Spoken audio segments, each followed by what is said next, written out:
Ahoj, chceš nový auto, ale bez starostí? Máš chvilku?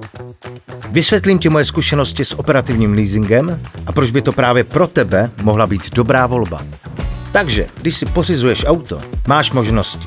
Buď si ho rovnou koupíš, vezmeš si úvěr, nebo jdeš do operativního leasingu, což je v podstatě takový fajn pronájem, který navíc šetří tvoji peněženku. Ale co je na něm vlastně super? Co je vlastně operák? Za prvé, máš auto podle svého výběru, bez počátečních výdajů a bez toho, aby si zlámal hlavu si ho koupí, údržbou nebo následným prodejem. Vše řeší operák. Svoje úspory můžeš nechat zhodnocovat například na spořícím účtu a zároveň ti zůstane rezerva pro nenadálé situace. Neriskuješ, že tě zaskočí nějaké nečekané výdaje, jako když vlastníš starší auto.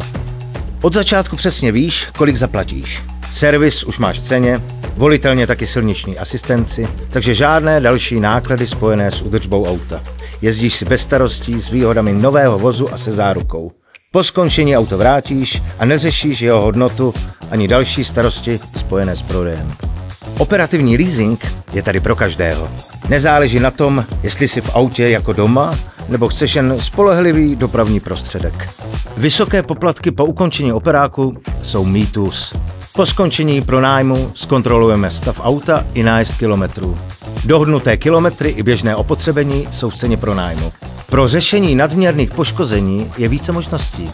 Můžeš opravu zajistit před vrácením, řešit ji jako pojistnou událost, nebo zaplatit nadměrné poškození přímo nám a o nic více nestarat. A jak na to? Vybereš si auto z nabídky, domluvíš se na délce pronájmu a podepíšeš. Měsíčně platíš předem dohodnutou částku a jezdíš. Když čas vyprší, vrátíš klíčky a můžeš si vybrat nový vůz. Nemusíš řešit výkup vozu ani investici do nákupu nového. Tak co říkáš? Operativní leasing ti dává všechno, co potřebuješ. Nový auto, žádné starosti a klid na duši. Tak si vyber z nabídky.